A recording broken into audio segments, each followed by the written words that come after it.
제정신이십니까? 거지나 다름없는 계집을 며느리로 맞이한다니요.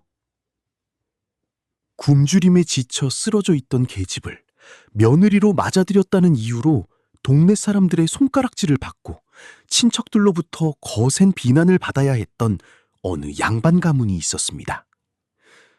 하지만 누가 예상이나 했을까요? 그 볼품없던 계집이 불과 3년 만에 가문을 일으켜 세우고 만석군도 부러워할 전설을 쌓아 올릴 줄을 말입니다. 황량하고 돌멩이만 가득했던 묵밭을 눈 닿는 곳마다 황금빛 밭으로 바꾼 기적. 대체 어떻게 가능했던 것일까요? 옛날 무주 땅 깊은 산골에 마시성을 가진 한 양반 가문이 있었습니다.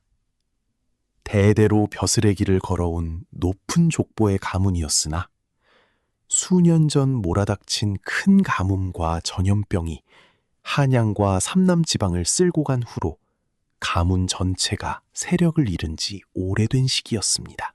가문의 종손인 마쇼의 가장 큰 고민은 자신의 신세였습니다.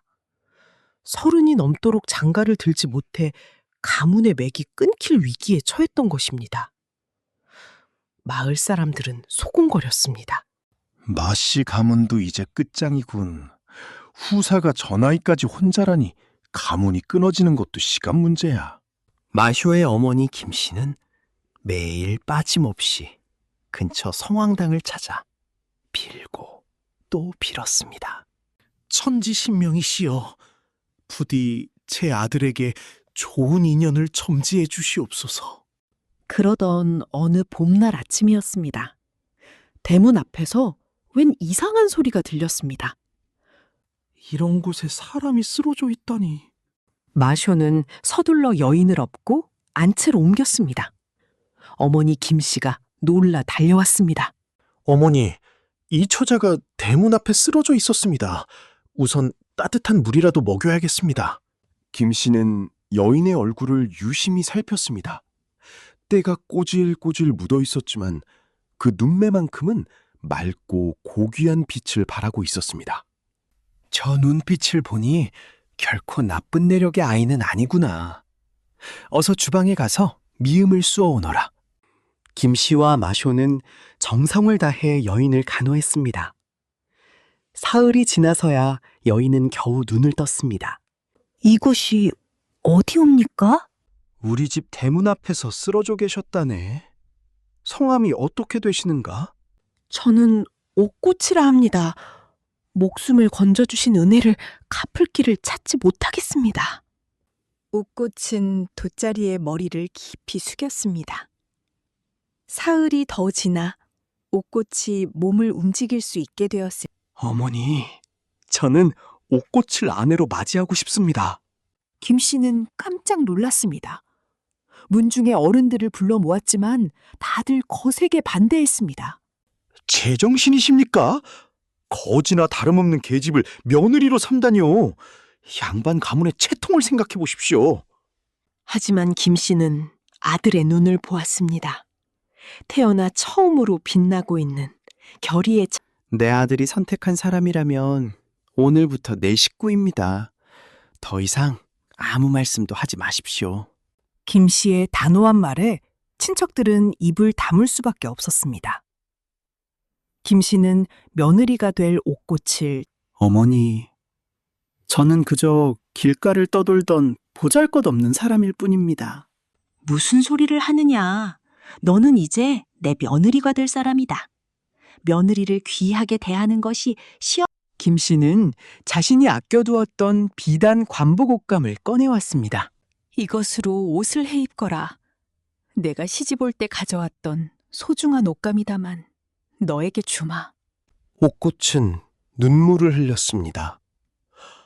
태어나서 누군가 자신을 이토록 따뜻하게 대해준 적이 없었습니다. 어머니, 저는 정말 아무것도 가진 것이 없습니다. 빈손이나 다름없는 몸입니다. 김 씨는 옥꽃의 손을 꼭 쥐었습니다. 아무것도 가진 게 없으면 어떠냐. 이 집안의 대를 잇고 불을 밝혀주면 그것으로 충분하다. 옥꽃은 김 씨의 손을 잡고 눈물을 훔쳤습니다. 그 눈물에는 깊은 감사와 남다른 결의가 담겨 있었습니다.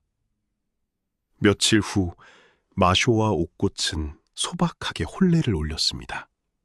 김 씨는 직접 며느리의 머리를 빗겨주며 말했습니다. 우리 집은 대대로 의리를 중시하는 양반가란다. 하지만 그보다 더 중요한 것은 사람의 마음이니라. 소문은 순식간에 인근으로 퍼져나갔습니다. 마씨 가문도 완전히 몰락했군. 거지나 다름없는 계집을 며느리로 마저들이다니. 가문에 자존심도 없나? 저작거리에 나간 김 씨를 보고 동네 주모들이 소곤거렸습니다. 그 중에는 노골적으로 빈정거리는 이도 있었습니다. 김씨 부인, 댁의 새며느리는 설날 차례상이나 차릴 줄 안답니까? 김씨는 대꾸도 하지 않고 묵묵히 길을 걸었습니다. 더 큰 문제는 친척인 사촌형 마좌였습니다. 어느 날 마좌가 거만한 태도로 찾아왔습니다. 사촌 동생, 이게 무슨 소린가? 근본도 모르는 계집을 며느리로 들이다니 마씨 가문의 수치네. 마좌 형님, 우리 집안일에 간섭하지 말아주십시오. 집안일이라니? 이것은 마씨 문중 전체의 체면이 걸린 문제일세. 이런 식으로 가문을 더럽힐 작정이면 조상 대대로 내려온 뒷산 땅이라도 넘기게나 내가 관리해 줄 테니. 마좌의 눈에는 탐욕스러운 빛이 감돌았습니다. 평소부터 마씨 가문의 넓은 임야를 호시탐탐 노리고 있었던 것입니다. 며칠이 지나 옥꽃은 자신 때문에 시어머니와 남편이 고통받고 있다는 사실을 알게 되었습니다. 어머니, 저는 이 집을 떠나겠습니다. 저 때문에 가문의 이름이 더럽혀지고 어머니께서 욕을 보고 계십니다. 제가 떠나는 것이 올바른 길입니다. 김 씨는 옥꽃의 손에서 진보다리를 빼앗았습니다. 무슨 소리를 하는 게냐? 어디를 간단 말이냐? 어머니께서 저를 구해주신 은혜는 평생 잊지 못할 것입니다. 하지만 제가 있으면 이 집에 평안이 없습니다. 김 씨는 옥꽃을 꼭 안아주었습니다. 옥꽃아, 잘 들어라. 내 아들이 선택한 아내를 내가 어찌 쫓아내겠느냐. 세상 사람들이 뭐라고 하든 우리 식구끼리 화목하면 그뿐이다. 옥꽃은 다시 한번 뜨거운 눈물을 흘렸습니다. 그날 밤 옥꽃은 마음속으로 굳게 다짐했습니다. 어머니의 은혜를 반드시 갚겠습니다. 이 가문을 다시 일으켜 한양 땅 사람들도 우러러보는 가문으로 만들겠습니다. 옥꽃은 시어머니의 마음에 보답하기 위해 매일 집안일에 정성을 다했습니다. 새벽같이 일어나 우물물을 길어 가문의 안녕을 빌고 밤늦게까지 삭바느질을 하며 살림을 보탰습니다. 어느 날 옥꽃은 남편 마쇼에게 조심스럽게 말을 꺼냈습니다. 서방님, 제게 한 가지 제안이 있습니다. 무엇인가? 옥꽃? 어머니께 조금이라도 좋은 음식을 대접해드리고 싶지만 지금 우리 가문의 살림살이는 넉넉하지 못합니다. 그러니 뒷산에 버려진 묵밭을 개간해보는 것은 어떠할지요? 마쇼는 고개를 저었습니다. 그 땅은 돌멩이뿐이라 풀 한 포기도 제대로 자라지 못하는 곳이라오. 조상 대대로 모두가 포기했던 땅이지. 그래도 저와 함께 한 번만 가보시죠. 제 눈에는 보물산으로 보입니다. 마쇼는 아내의 간곡한 청을 거절하지 못하고 다음 날 부부가 함께 뒷산에 올랐습니다. 아니나 다를까 그곳은 돌멩이만 가득한 황무지였습니다. 하지만 옥꽃의 눈은 빛나고 있었습니다. 서방님, 이 땅의 흙을 보십시오.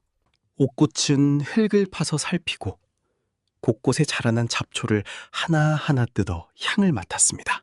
이 땅은 겉보기에는 척박해 보이지만 특별한 약초를 재배하기에는 이보다 더 좋은 기운을 가진 흙이 없습니다. 약초라니? 임자가 약초에 대해 잘 아는가? 옥꽃은 잠시 망설였으나 입을 열었습니다. 제가 떠돌아다니던 시절 약재를 다루는 거상의 수하에 머문 적이 있었습니다. 그때 약재 다루는 법을 배웠습니다. 이 땅에서는 당의 약재보다 뛰어난 황기와 당귀를 키워낼 수 있을 것입니다. 마쇼는 반신반의했지만 아내를 믿기로 했습니다. 좋소. 한번 해봅시다. 부부는 매일 뒷산에 올라 땅을 일구었습니다. 돌을 골라내고 흙을 고르며 정성을 다해 씨앗을 뿌렸습니다. 김씨 역시 며느리의 계획을 듣고 전폭적으로 지지해 주었습니다. 우리 며느리가 약초를 알다니 참으로 든든한 일이구나. 하지만 이 소식이 마좌의 귀에 들어갔습니다. 어느 날 마좌가 문종 이게 무슨 짓인가? 근본도 모르는 계집이 들어와서 종손을 농사꾼으로 만들다니. 사촌 형님, 이곳은 저희 집안의 땅입니다. 무슨 권리로 방해를 하시는 겁니까? 권리라니? 내가 마씨 문중의 학렬 높은 어른인데 당연히 권리가 있지. 당장 이런 흉측한 짓을 그만두게. 마좌는 문중 사람들에게 명령하여 막 싹이 트기 시작한 약초밭을 짓밟으려 했습니다.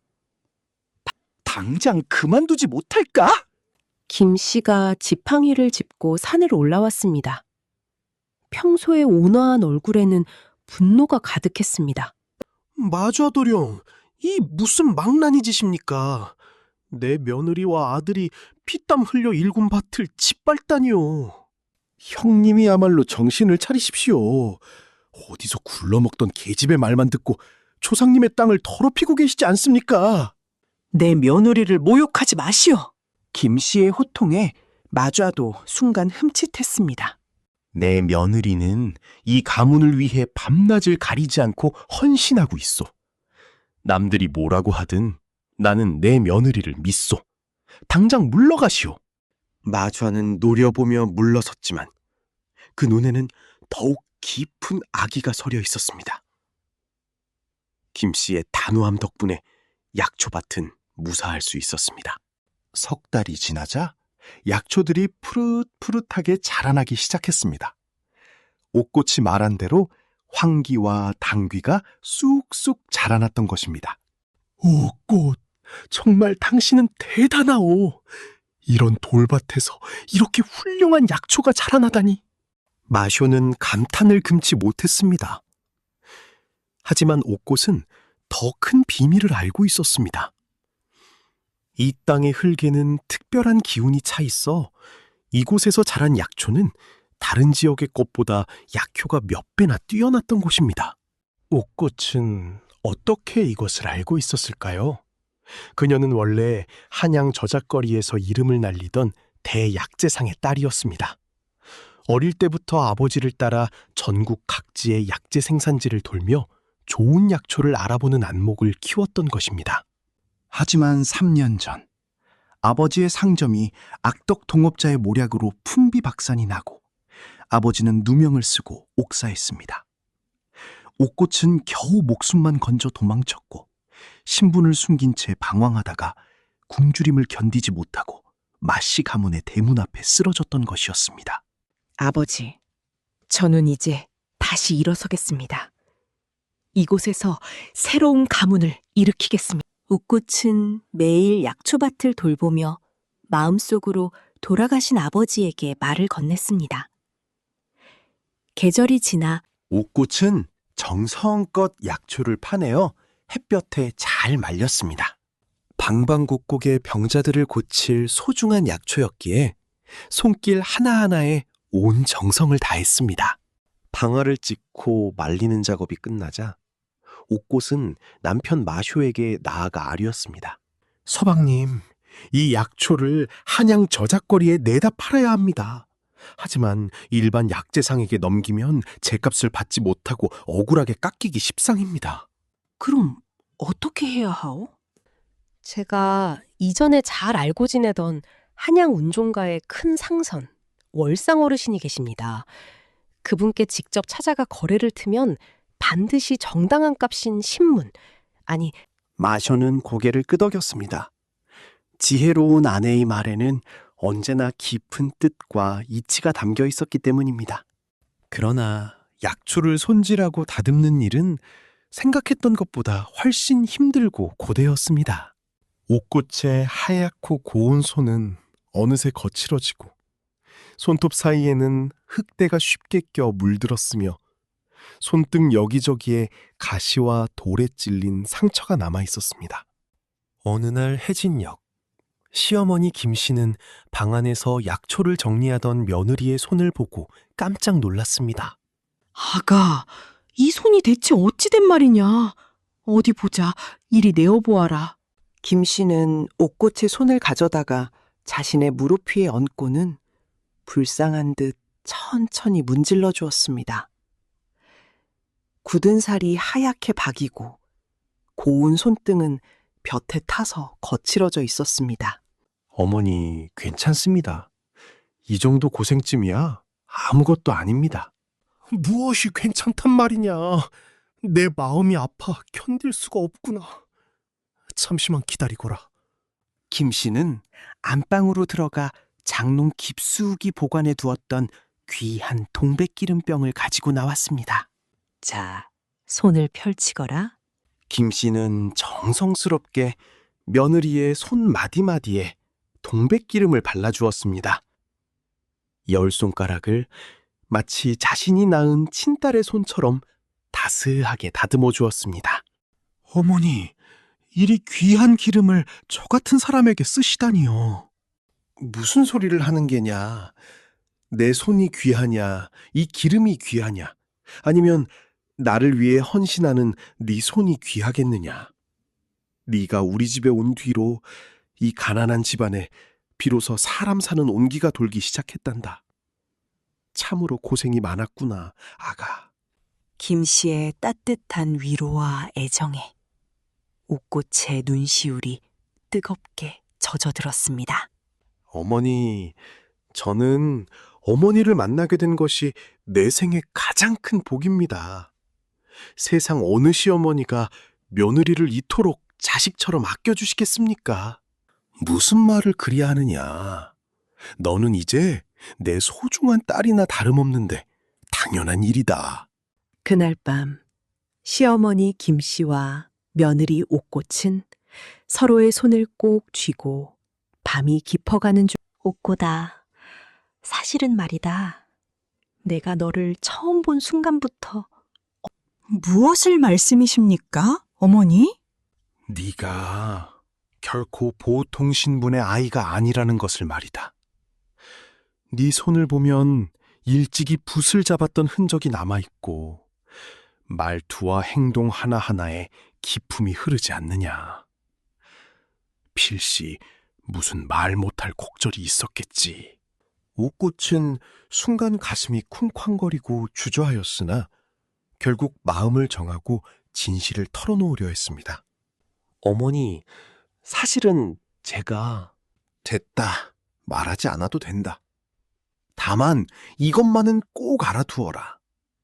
네가 과거에 누구였든 어디서 왔든 간에 너는 이미 우리 가문의 소중한 사람이다. 지나간 과거 따위는 우리에게 전혀 중요하지 않단다. 옥꽃은 김 씨의 따뜻한 품에 안겨 한동안 서럽게 눈물을 흘렸습니다. 어릴 적 어머니를 여의고 외롭게 자란 옥꽃에게 김 씨는 그야말로 친어머니와 다름없는 존재였습니다. 그날 이후 두 사람의 고부간의 정은 친모녀 이상으로 더욱 깊고 두터워졌습니다. 첫 수확이 무사히 끝나자 남편 마쇼는 잘 말린 황기와 당귀를 달구지 옥꽃이 일러준 대로 거상 월상을 찾아가 약초를 보여주니 월상은 약초를 조심스레 살피다가 눈이 휘둥그레졌습니다. 아니, 이것을 어디서 구했단 말이오? 한양 저작거리 전체를 뒤져보아도 이토록 알차고 향이 진한 약초는 일찍이 본 적이 없소. 저희 집 뒷산 돌밭에서 직접 재배한 것입니다. 이 정도 품질이라면 보통 시세의 3배, 아니 5배의 엽전 돈다발을 주어도 아깝지 않소? 마쇼는 기쁨을 주체하지 못하고 커다란 돈주머니를 가슴에 품은 채 집으로 돌아왔습니다. 단 한 번의 수확으로 수백 문에 달하는 거금을 손에 쥐게 된 것입니다. 그러나 이 소문이 악독한 사촌형 마좌의 귀에 들어가면서 상황은 급격히 일그러지기 시작했습니다. 뭐라? 그 거지 같던 며느리가 약초 따위로 거금을 벌어들였다고? 마좌의 두 눈에 탐욕의 불길이 이글거리며 타올랐습니다. 가문의 재산을 훔쳐가려는 간사한 마음을 품은 그는 즉시 부패한 관리가 있는 포도청으로 달려갔습니다. 나으리, 저희 일가인 마씨 가문에서 사사로이 금지된 악성 독초를 재배하고 있사옵니다. 독초라니? 그것이 사실이냐? 제가 보건대 조정에서 엄히 금하는 아편의 원료가 되는 양귀비를 몰래 키우는 것이 틀림없습니다. 그렇지 않고서야 시골 돌밭에서 난 풀떼기 따위로 어찌 그런 거금을 벌어들일 수 있겠습니까? 참으로 어처구니 없는 터무니없는 모함이었으나 탐욕의 눈이 먼 마좌는 서슴없이 거짓 고발을 저지른 것이었습니다. 포도청의 부패한 관리 박관은 즉시 나졸들을 이끌고 마씨 가문의 집으로 들이닥쳤습니다. 그날 밤 험악한 나졸들이 횃불을 들고 마씨 가문의 대문을 거칠게 부수며 밀어붙였습니다. 포도청의 명이다. 집안 사람들은 모조리 마당으로 나와라. 깜짝 놀란 김씨와 마쇼, 옥꽃은 황급히 마당으로 뛰어나왔습니다. 나으리, 이 무슨 무례한 짓입니까? 저희가 무슨 죄를 지었다고 이러십니까? 너희가 암암리에 금지된 독초를 재배한다는 고발이 들어왔다. 집안 구석구석을 샅샅이 수색하라. 나졸들은 집안으로 난입하여 세간을 난잡하게 파헤치고 뒤엎기 시작했습니다. 뒷산의 약초밭까지 올라가 흙을 파헤쳤으나 그곳에는 오직 몸에 좋은 황기와 당귀뿐이었습니다. 나으리, 보시다시피 독초 따위는 전혀 없습니다. 그렇다면 저 계집의 침을 샅샅이 뒤져보아라. 마좌의 꼬드김을 받은 나졸들이 옥꽃의 방으로 성큼성큼 들어갔습니다. 옥꽃은 가슴이 철렁 내려앉으며 심장이 멈추는 듯한 충격을 받았습니다. 이것이 무엇이냐? 나졸 한 명이 옥꽃의 보따리 속에서 비단으로 겹겹이 쌓인 물건을 꺼내들었습니다. 비단을 풀어헤치자 그 안에서 정교하게 세공된 은 놀이개가 모습을 드러냈습니다. 그 놀이개 뒷면에는 한양 약재상 대행이라는 글자가 똑똑히 각인되어 있었습니다. 이게 무엇이냐? 일개 거지 계집이 어찌 이런 귀중한 은놀이개를 가지고 있단 말이냐? 이놈! 김씨와 마쇼는 깜짝 놀라 옥꽃을 바라보았습니다. 옥꽃은 입술을 깨물며 아무 말도 하지. 박관은 은놀이개를 빼앗아 들고 옥꽃을 노려보았습니다. 시어머니 김씨는 조용히 며느리의 떨리는 손을 잡아주었습니다. 옥고다, 괜찮다. 두려워하지 말거라. 어머니, 서방님, 죄송합니다. 제가 그동안 숨겨온 사실. 더 이상 숨길 수 없음을 깨달은 옥꽃은 떨리는 목소리로 자신의 과거를 고백하기 시작했습니다. 저는 원래 한양 온종가에서 으뜸가는 약재상을 운영하던 대약재상의 딸입니다. 그러나 3년 전 아버지의 동업자가 간사한 모략을 꾸며 아버지에게 억울한 누명을 씌웠고 가문은 풍비박산이 나고 말았습니다. 저런, 그래서 신분을 숨기고 살아왔던 것이구나. 예, 어머니. 신분을 밝히면 목숨이 위험했기에 차마 말씀드릴 수 없었습니다.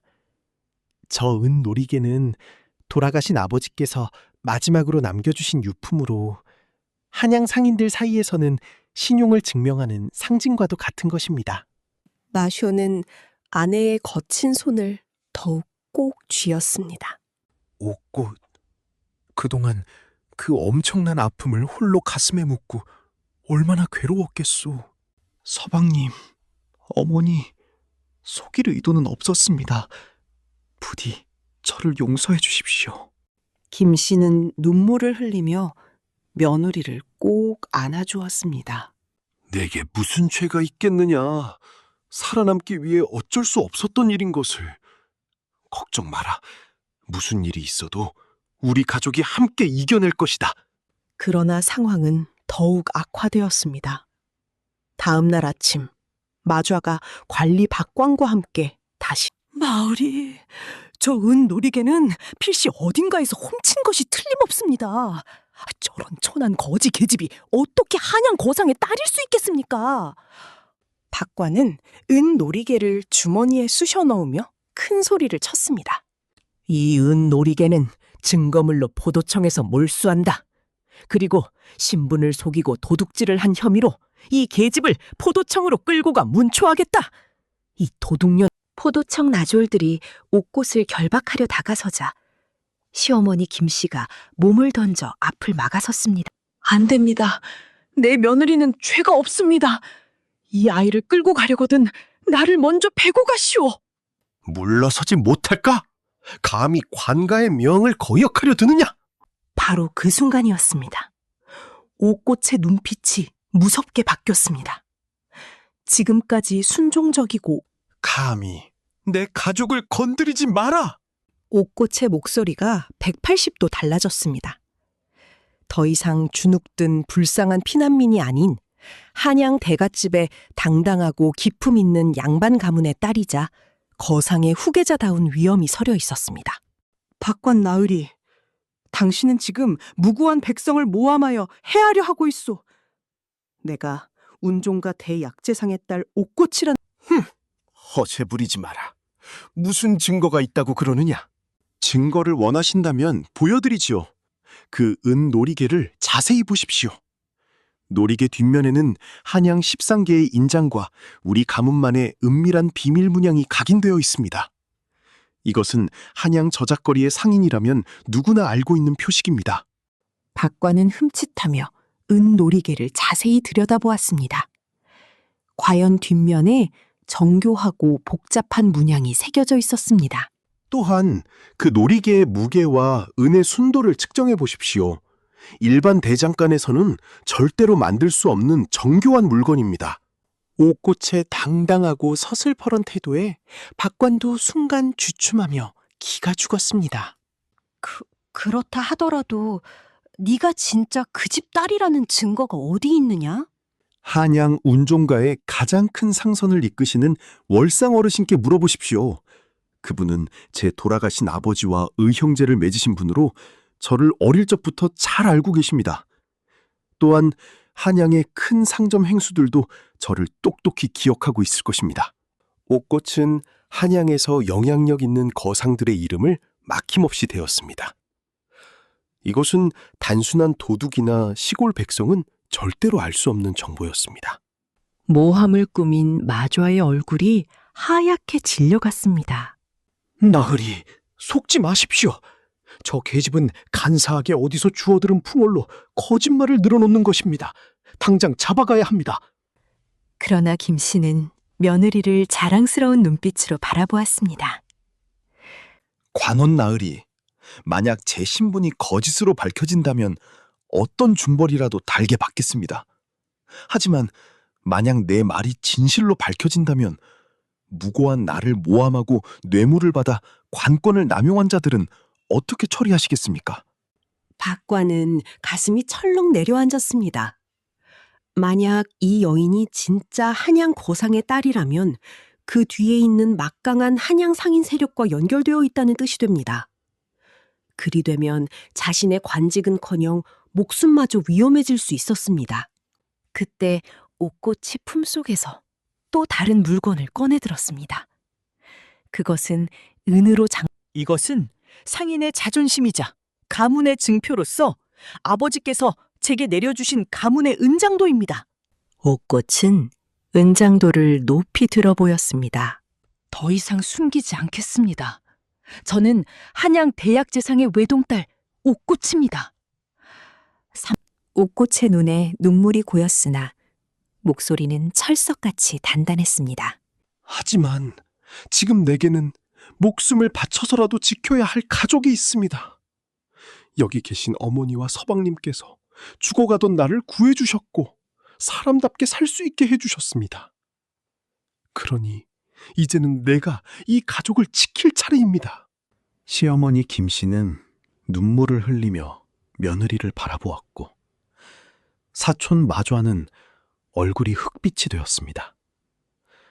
옥꽃의 말이 사실이라면 자신은 한양의 거상들을 모두 적으로 돌리게 되는 셈이었기 때문입니다. 박관 나으리, 당장 한양 운종가로 사람을 보내어 내 신분을 확인하십시오.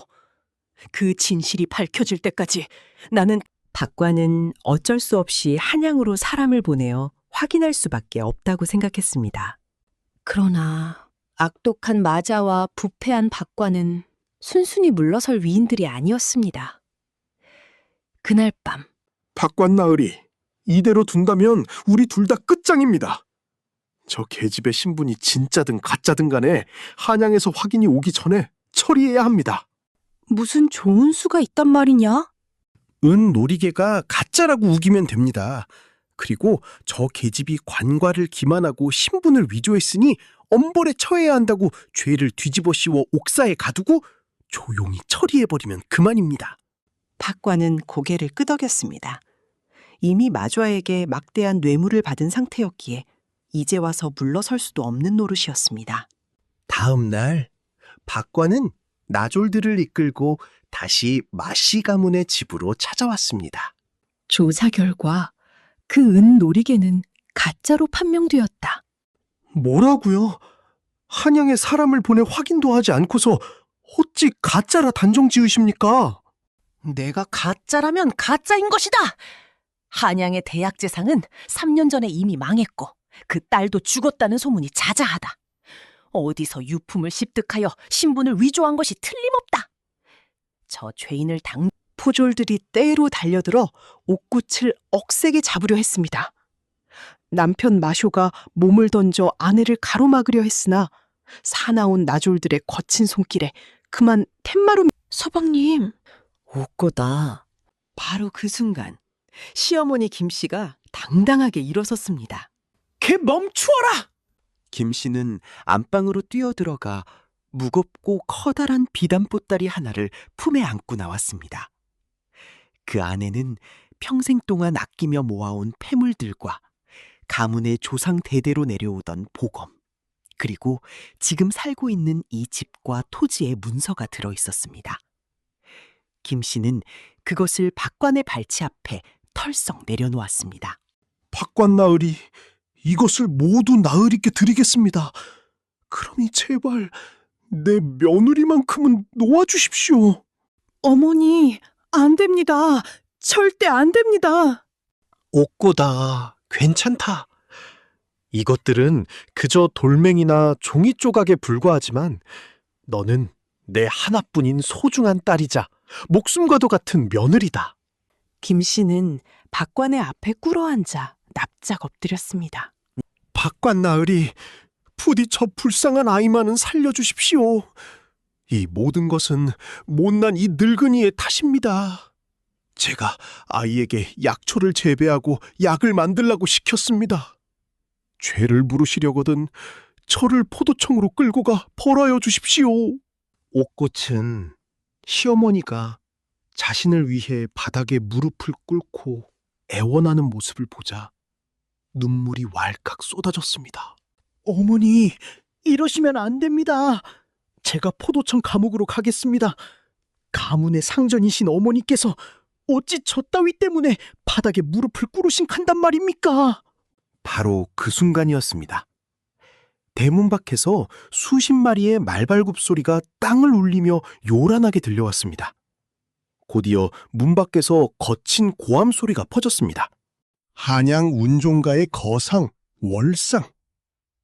상주마마께서 도착하셨다! 쇠빗장이 질러져 있던 대문이 쾅 소리를 내며 넓게 열리고 위풍당당한 기품을 풍기는 한 노신사가 안마당으로 들어섰습니다. 감히 누가 한양 최고의 약재상 오씨 가문의 외동딸을 이리 하대하고 묵구려 하는가? 월상의 후통 소리가 마씨 가문의 넓은 마당에 호랑이의 포효처럼 울려 퍼졌습니다. 옥꽃은 두 눈을 크게 뜨고 그 노신사를 바라보았습니다. 월상 아저씨. 옥꽃이 아니냐? 이게 정녕 너란 말이냐? 3년 만이로구나. 월상은 옥고책에 달려가 흙먼지가 묻은 그녀의 고운 손을 꼭 쥐었습니다. 소문을 듣고 한 걸음에 달려왔다. 정녕 살아있었구나. 네 부친께서 죽는 순간까지 너의 안위를 얼마나 걱정하셨는지 아느냐? 월상은 고개를 돌려 얼이 빠진 박관을 서서히 노려보았습니다. 네 이놈이 포도청의 박관이란 자냐? 한양 유기전 상인들의 으뜸이자 내 둘도 없는 박관은 얼굴이 흑빛으로 변하여 벌벌 떨기 시작했습니다. 월상 나으리, 소인은 그저 사촌 마저의 밀고가 있었기에 관가로서 조사를 진행하려 했을 뿐입니다. 근거 없는 터무니없는 밀고를 깊이 알아보지도 않고 무고한 양민을 죄인으로 몰아세웠단 말이냐? 월상은 품속에서 두꺼운 한지 문서 한 장을 꺼내 들었습니다. 이것이 무엇인지 아느냐? 이것은 관가에서 정식으로 발급한 오씨 가문의 딸 옥꽃의 신분과 출생을 완벽히 증명하는 첩지다. 한양 포도대장의 관인이 선명하게 찍혀 있느니라.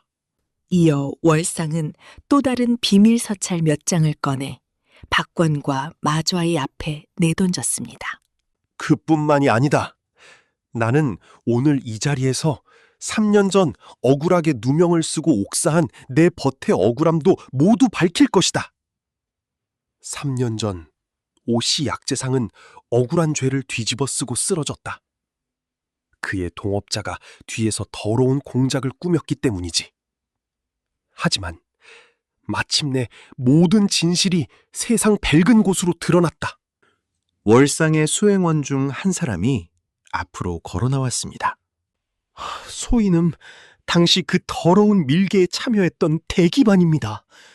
저의 옛 주인이 장부를 조작하여 오씨 나으리께 억울한 뇌물죄를 뒤집어 씌우는 것을 제 눈으로 똑똑히 보았습니다.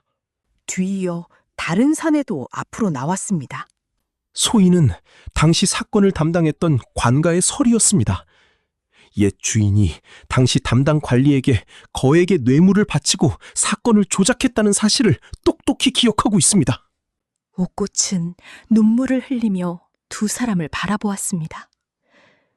돌아가신 아버지의 한 서린 누명이 드디어 네놈 역시 똑같은 짓을 저지르고 있었구나. 탐욕스러운 자에게 뇌물을 받아 챙기고 아무 죄도 없는 무고한 여인에게 누명을 씌워 옥사에 가두려 하다니. 박관은 마당 바닥에 머리를 짓지으며 싹싹 빌었습니다. 살려주십시오, 월상 나으리. 소인이 눈이 어두워 큰 실수를 저질렀습니다. 부디 한 번만 용서해 주십시오. 이제 와서 용서를 구한들 무슨 소용이 있겠느냐? 네놈의 추악한 죄목은 한양 의금부와 형조에 빠짐없이 보고하여 엄벌에 처할 것이다. 이어 월상은 쥐새끼처럼 뒤로 슬금슬금 물러나던 마좌를 향해 시선을 돌렸습니다. 네 놈이 바로 친척의 재산을 탐내어 거짓 밀고를 일삼은 악한이구나. 마좌는 사지가 떨려 제대로 서 있지도 못하고 주저앉았습니다. 소인은 그저 가문의 재산을 지키려고 본가의 땅을 돌려받으려 했을 뿐입니다. 무고죄와 친족을 해하려 한 죄는 조정에서도 가장 엄하게 다스리는 중죄다. 월상이 손짓하자 그가 데려온 건장한 호위무사들이 기다렸다는 듯이 달려들었습니다. 이 추악한 죄인들을 포승줄로 묶어 당장 포도청으로 끌고 가거라. 박관과 마좌는 굴비 꿰어지듯 포승줄에 묶여 소리를 지르며 끌려갔습니다. 그들이 떠나자 어수선했던 마씨 가문의 마당에는 비로소 깊은 정적이 찾아왔습니다.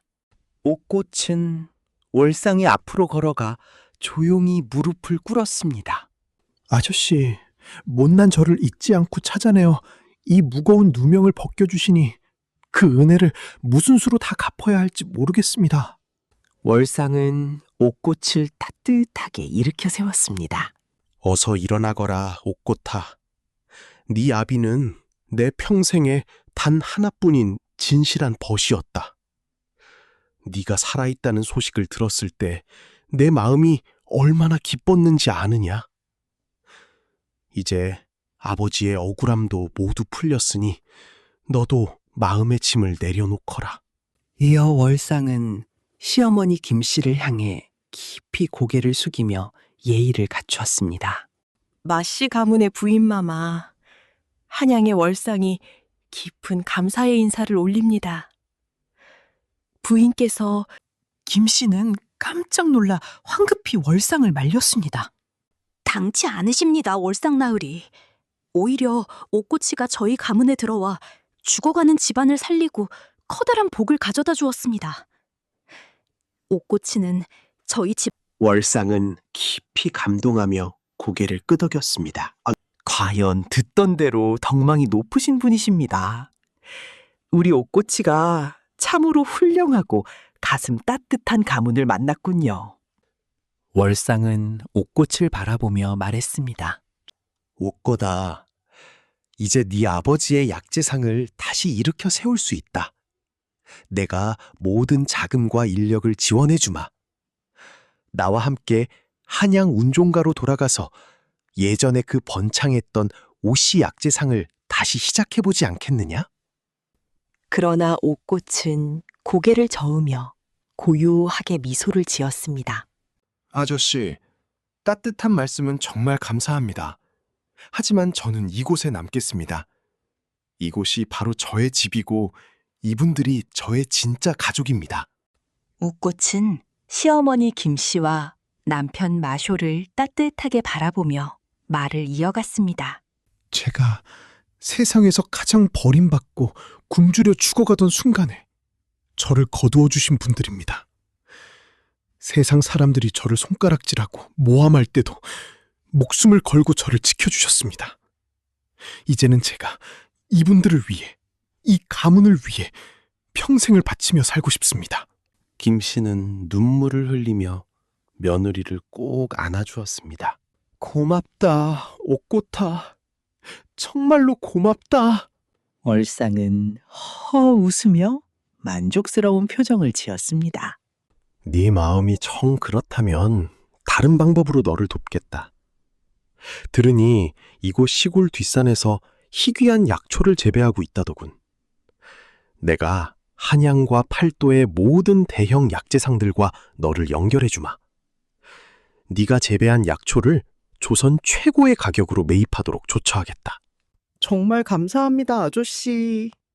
그리고 내 부친이 남겨둔 재산 중 일부를 네 몫으로 안전하게 돌려놓았으니 월상은 며칠 동안 마씨 가문의 집에 머물며 약초 재배지를 둘러보고 가문이 자립할 수 있는 기틀을 마련해 주었습니다.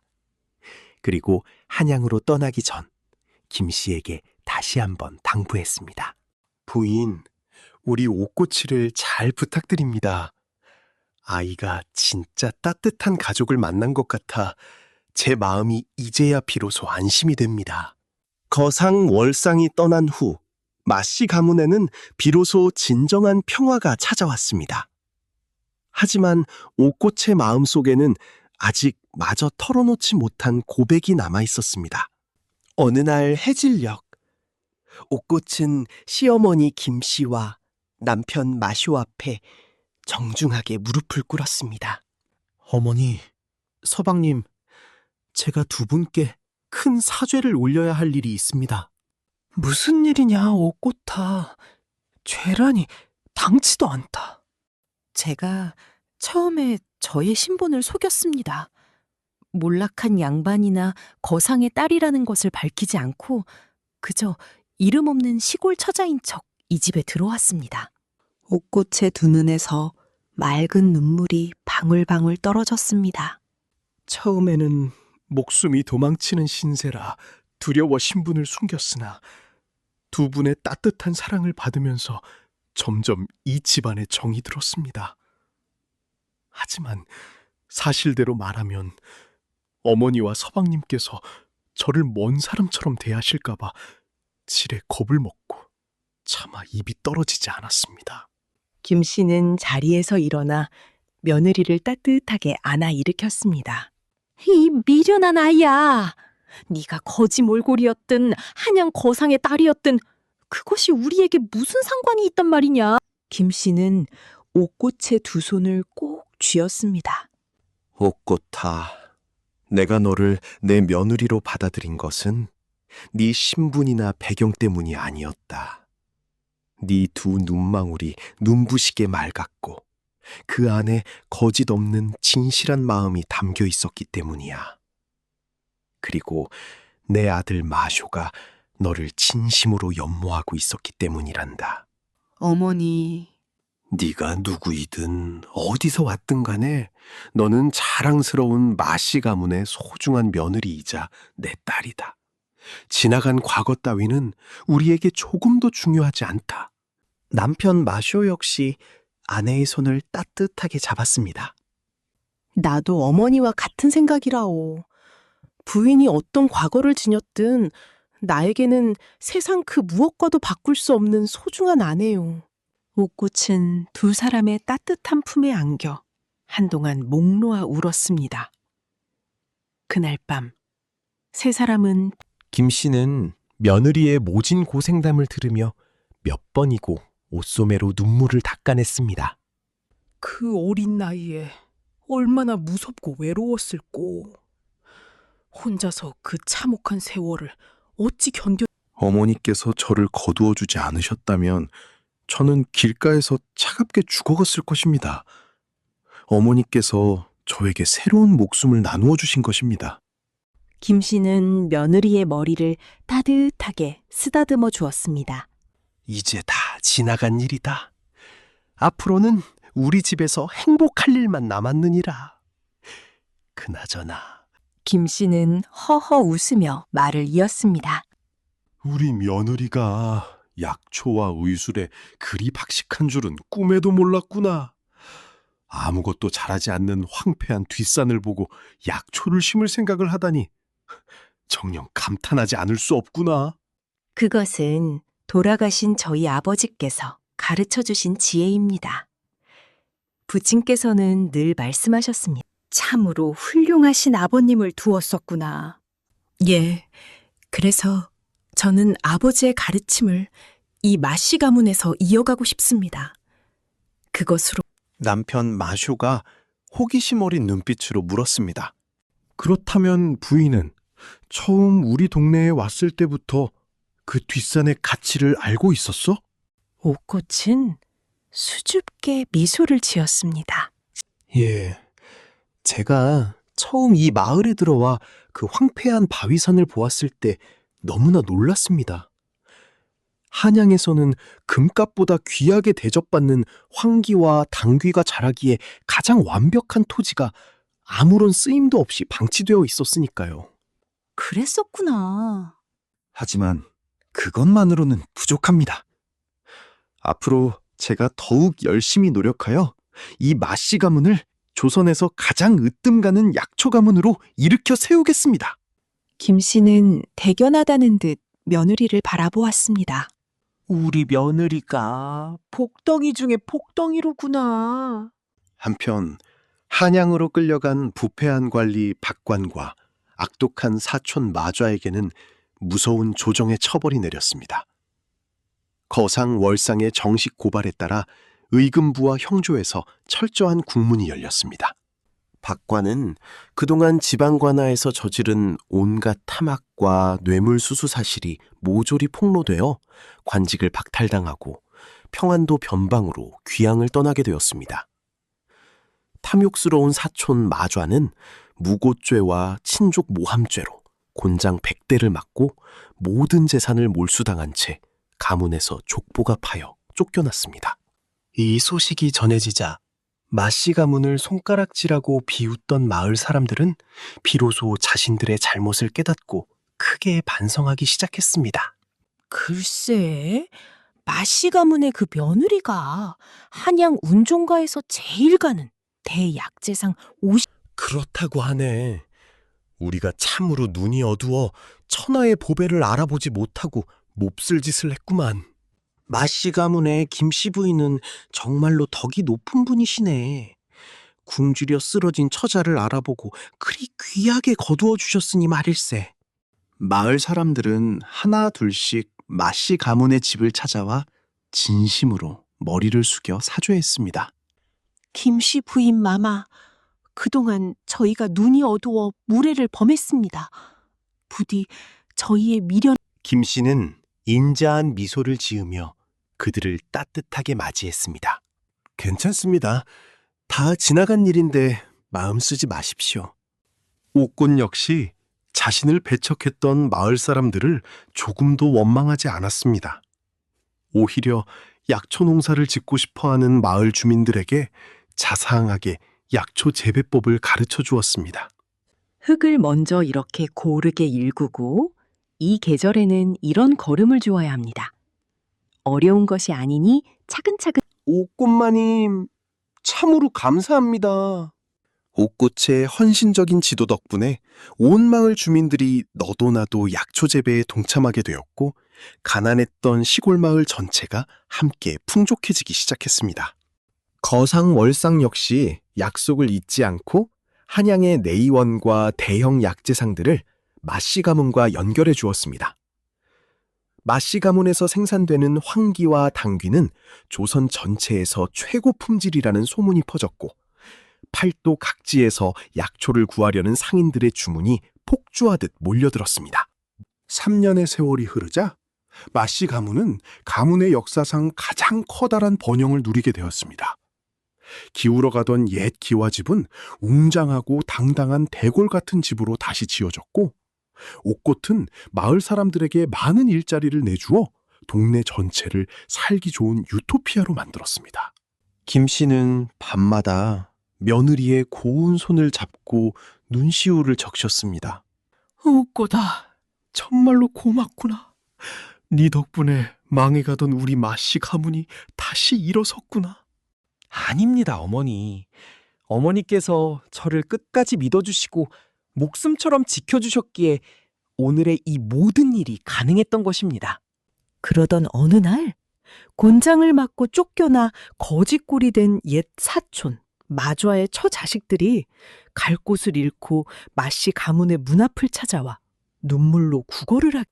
사촌 마좌의 아내와 자식들은 눈물을 흘리며 엎드려 빌었습니다. 김씨마님, 저희가 잘못했습니다. 부디 저희를 살려주십시오. 자식들의 형편을 본 옥꽃은 잠시 생각에 잠기더니 나지막이 입을 열었습니다. 이제 그만 일어나십시오. 죄를 지은 것은 어디까지나 마좌 숙부님이시지. 숙모님과 아이들이 무슨 죄가 있겠습니까? 옥꽃은 그들에게 작은 초가집 한 채와 조그만 밭을 내어주고 스스로 생계를 이어갈 수 있도록 할 일을 마련해 주었습니다. 다만 다시는 남을 해치려 하거나 헛된 탐욕을 품어서는 안 됩니다. 부디 정직하고. 마좌의 가족들은 옥꽃의 해량 같은 은혜에 감격하여 눈물을 흘리며 절을 올렸습니다. 마을 사람들 역시 옥꽃의 이처럼 자애롭고 넓은 품성에 다시 한번 깊이 탐복하였습니다. 이듬해 봄, 옥꽃은 가문의 경사 속에 늠름하고 건강한 아들을 낳았습니다. 아이고, 내 귀한 손주 마소나. 이 할미가 너를 얼마나 기다렸는지 아느냐? 옥꽃은 따스한 미소를 지으며 시어머니를 바라보았습니다. 어머니, 드디어 약속을 지켰습니다. 마씨 가문의 귀한 대를 잇게 되었습니다. 그래, 정말 고생 많았다. 너는 우리 집안의 몹시 자랑스러운 며느리란다. 아이 마소는 탈없이 건강하게 잘 자라주었고 마씨 가문의 기와집에는 아이의 웃음소리가 담장을 넘어 끊이지 않았습니다. 몇 년의 세월이 더 흘렀습니다. 약초 사업은 더욱 번창하여 한양 저작거리에서도 손꼽히는 큰 부호가 되었습니다. 하지만 옥꽃은 세상을 떠난 아버지의 뜻을 이어 언제나 정직하게 장사를 하였고 번 돈으로 굶주리고 힘없는 가난한 백성들을 지극정성으로 도왔습니다. 마을에는 큰 글방이 세워졌고 옥꽃의 후원 덕분에 가난해서 글을 배우지 못하던 마을 아이들도 마음껏 글을 읽고 쓸 수 있게 되었습니다. 어느 오색 단풍이 짙게 물든 가을날, 김씨와 옥꽃은 함께 집 뒤편의 산봉우리에 올랐습니다. 예전에 쓸모없는 자갈밭이자 잡목만 무성하던 황무지는 이제 푸르른 약초 향기가 진동하는 풍요로운 약초밭으로 변해 있었습니다. 옥고다. 참으로 세월이 빠르기도 하구나. 내가 헐벗은 몸으로 그러게 말입니다, 어머니.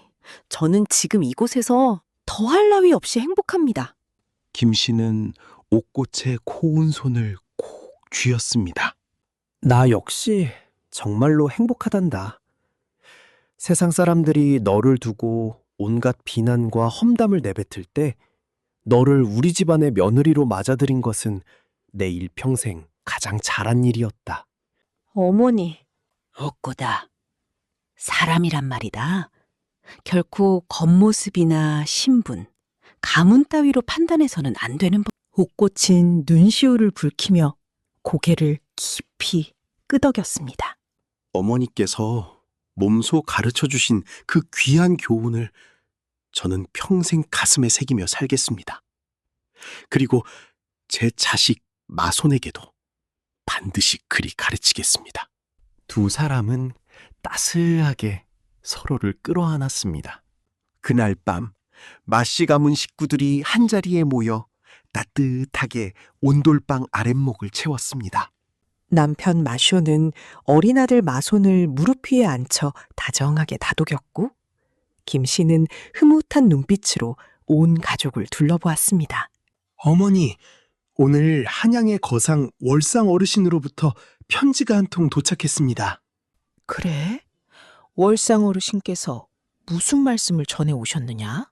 내년 봄에 손주 마손이를 데리고 한양으로 올라오라고 하십니다. 옛 약재상 자리에 당연히 그래야 하고 말고 네 아버님은 더없이 훌륭하고 정직한 거상이셨으니 마땅히 그리하여야지. 옥꽃은 창밖의 밤하늘을 조용히 올려다보았습니다. 아버님, 보고 계십니까? 저는 지금 이렇게 커다란 사랑을 받으며 행복하게 살고 있습니다. 그리고 아버님의 뜻을 이어 정직하고 바르게 약재를 다루며 세상을 이롭게 하고 있습니다. 마을 사람들은 마씨 가문을 높이 존경하였고 시어머니 김씨와 며느리 옥꽃에 지금 김씨 마님은 참으로 덕이 높은 어른이시고 며느리 옥꽃마님 역시 효성이 지극하여 효부 중에 효부라네.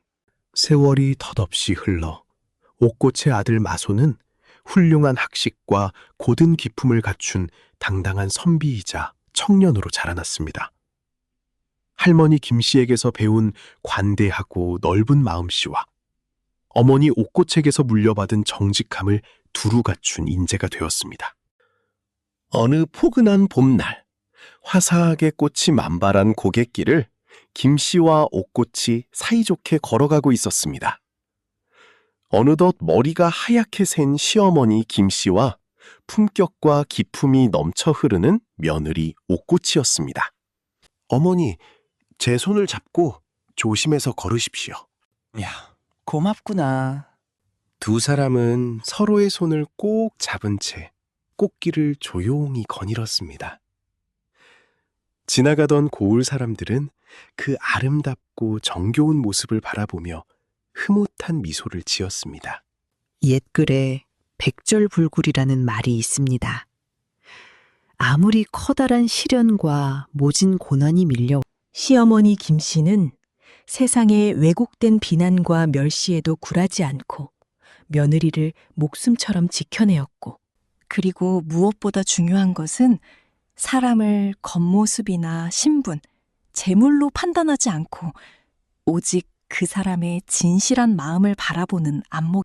시어머니 김씨가 옥꽃의 맑고 맑은 눈동자 속에서 진실한 마음을 보고 선뜻 참된 행복은 눈에 보이는 재산이나 권력에서 오는 것이 아니라 서로를 진심으로 아끼고 사랑하는 식구들의 따뜻한 마음에서 비롯된다는 사실을 이 이야기는 우리에게 깊은 울림으로 전해주고 있습니다.